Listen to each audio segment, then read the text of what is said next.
So hello welcome to the video. इस video में हम पिवट पॉइंट को मल्टी टाइम फ्रेम पे कैसे यूज़ करके एक सटीक एंट्री बना सकते हैं स्टॉक के अंदर। सिंपल, बहुत सिंपल तरीके से ट्रेडिंग किया जा सकता है। ट्रेडिंग को आप जितना कॉम्प्लिकेटेड करेंगे वो आपके लिए उतना प्रॉब्लमेटिक हो जाएगा, क्योंकि ट्रेडिंग खुद में एक इतना कॉम्प्लेक्स सब्जेक्ट है।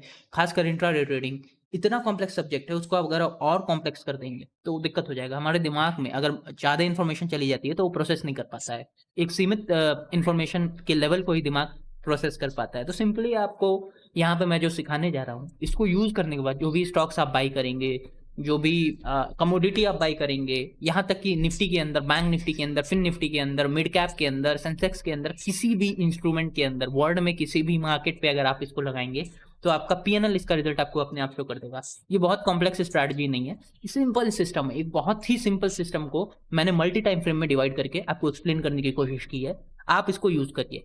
यूज़ करने के बाद इसका रिजल्ट जब आपको दिखेगा तो मुझे कुछ कहने की ज़रूरत नहीं पड़ेगी। और अगर आपको ये वीडियो जरा सा भी इन्फॉर्मेटिव लगता है तो लाइक कर दीजिए और चैनल को सब्सक्राइब कर दीजिए, ताकि आने वाली लर्निंग वीडियोस भी आपको मिलती रहें। इस चैनल पे मैं अलग अलग हेजिंग और अलग अलग टेक्निक्स के बारे में बताता हूँ, जिससे एक रिटेल ट्रेडर, एक आम आदमी पैसा बना सके। क्योंकि मार्केट से पैसा बनाना बहुत ईज़ी भी नहीं है और बहुत कठिन भी नहीं। तो सिंपली इस सिस्टम को फॉलो करिए। इस सिस्टम में हम 3 टाइम फ्रेम्स का यूज़ करेंगे, 5 मिनट्स, 1 आवर और 1 डे का। यहाँ पे हम जो इंडिकेटर यूज़ करेंगे उसका नाम है पिवट पॉइंट। अब पिवट पॉइंट को हम डिफरेंट तरीके से यूज़ करेंगे। लोग कहते हैं इंडिकेटर काम नहीं करता है। इंडिकेटर काम करता है, बस हमें उसको यूज़ करने नहीं आता है। अगर हम इंडिकेटर को सही तरीके से यूज़ करें तो वो ऐसा काम करके दिखाएगा, आप हैरान हो जाएँगे। चलिए, तो सबसे पहले मैं इसको एक्सप्लेन करने की कोशिश करता हूँ। तो सबसे पहले मैं सेटिंग बता देता हूँ। सेटिंग सिंपल है। सेटिंग आपको पिवट पॉइंट लगाना है। जो 5 मिनट का टाइम फ्रेम हम लोग यूज़ करेंगे उसके अंदर डेली पिवट पॉइंट्स लगाने हैं। यहाँ पे अगर आप इनपुट जाएँगे, पिवट टाइम फ्रेम में जाएँगे, तो यहाँ पे आपको कई सारे ऑप्शंस दिखाई देंगे। आपको 5 मिनट के टाइम फ्रेम पे डेली वाला चूज़ कर लेना है। 1 आवर के टाइम फ्रेम पे आपको जा करके सिंपल 1 आवर के टाइम फ्रेम पे आपको चूज़ करना है वीकली, और 1 डे के टाइम फ्रेम पे आपको मंथली यूज़ करना है। अब इसको करने से होगा क्या? यहाँ पे अगर हम 3 पिवट लगा देते हैं, पिवट पॉइंट होता क्या है? पिवट पॉइंट, अगर मार्केट एक रेंज में चल रहा होगा, अगर वो रेंज से मार्केट निकलेगा तो पिवट उसके ऊपर चला जाएगा। मतलब एक ब्रेकआउट को इस ट्रेडिंग सिस्टम में कंसीडर कर लिया गया है। अब आपको इसको यूज़ कैसे करना है? देखिए, सबसे पहले आपको देखना है कि 1 आवर टाइम फ्रेम पे जो स्टॉक है वो पिवट के ऊपर होना चाहिए। उसके बाद डेली टाइम फ्रेम पे भी वो पिवट के ऊपर होना चाहिए। अब इसका मतलब क्या हुआ? 1 आवर टाइम फ्रेम पे अगर कोई स्टॉक अपने पिवट के ऊपर है तो 1 आवर टाइम फ्रेम पे हमने क्या यूज़ किया? वीकली टाइम फ्रेम का पिवट पॉइंट यूज़ किया। इसका मतलब वीकली चार्ट पे मार्केट अपने वीकली हाई के ऊपर होगा, पहली बात।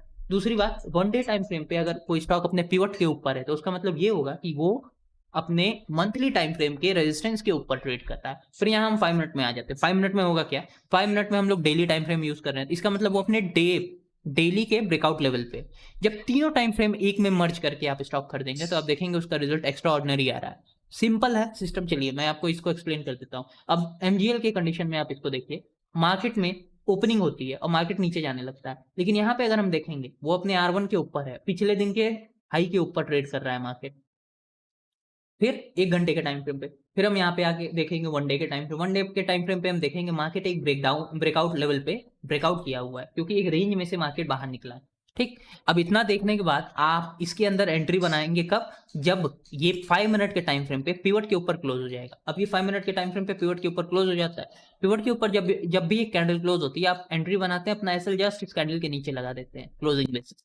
अब ये आपका टारगेट क्या होगा? टारगेट आपका क्या हो सकता है? टारगेट आपका ये हो सकता है, R2 हो सकता है।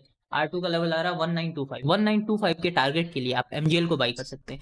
इस सिस्टम से आप इंट्राडे ट्रेडिंग हो चाहे स्विंग ट्रेडिंग हो, आप कोई भी सिस्टम फॉलो कर सकते हैं। इंट्राडे ट्रेडिंग कर सकते हैं, स्विंग ट्रेडिंग कर सकते हैं, यहाँ तक कि पोजिशनल भी कर सकते हैं। इसको मैं निफ्टी में भी लगा के आपको एक्सप्लेन कर देता हूँ। कल निफ्टी में अच्छा खासा मूव आया, मतलब एक अच्छा अपसाइड का मूवमेंट हमें देखने को मिला निफ्टी के अंदर। तो चलिए निफ्टी को हम लगा लेते हैं चार्ट के अंदर और देखते हैं क्या निफ्टी में ये सिस्टम काम किया। तो सबसे पहले वन सेकेंड, हाँ, ये निफ्टी का चार्ट खुल जाता है। अब अगर आप निफ्टी के चार्ट में देखेंगे, कल मार्केट जो है अपने S1 के ऊपर था, जो आवरली टाइम फ्रेम का S1 है, मतलब अपने वीकली सपोर्ट पे था मार्केट। उसके बाद यहाँ पे अगर आप देखेंगे तो ये पिवट के ऊपर है। ठीक, पिवट के ऊपर है और अपने एवरेज के पास से मार्केट कल एक बुलिश साइन दिया था, मतलब आज मार्केट अपसाइड मूवमेंट दे सकता है। तीसरी बात, अगर आप देखेंगे अपने 5 मिनट के टाइम फ्रेम पे भी पिवट के ऊपर था, इसलिए निफ्टी में एक बहुत बड़ा मोमेंटम आपको देखने को मिला। तो ये सिंपल सिस्टम्स हैं, सिंपल सिस्टम्स काम करते हैं मार्केट के अंदर। अगर आप ज़्यादा कॉम्प्लेक्स करेंगे, ज़्यादा लोगों के चक्कर में पड़ेंगे तो आप कन्फ्यूज़ हो जाएँगे। बहुत सारे लोग हैं इंटरनेट पे बहुत ज्ञान देते हैं, ये है, वो है, लेकिन कुछ काम नहीं करेगा, आपके लिए कुछ नहीं काम करेगा, हो सकता है उनके लिए करता हो। ठीक है? अगर इस चैनल से ज़रा-सा भी इन्फॉर्मेटिव नॉलेज आपको मिला हो, तो आप इस चैनल को सब्सक्राइब करिए, शेयर करिए और अगर कोई भी डाउट हो तो आप मेरे टेलीग्राम चैनल को जॉइन कर लीजिए, वहाँ मुझसे आप डायरेक्ट क्वेश्चन पूछ सकते हैं। Thank you.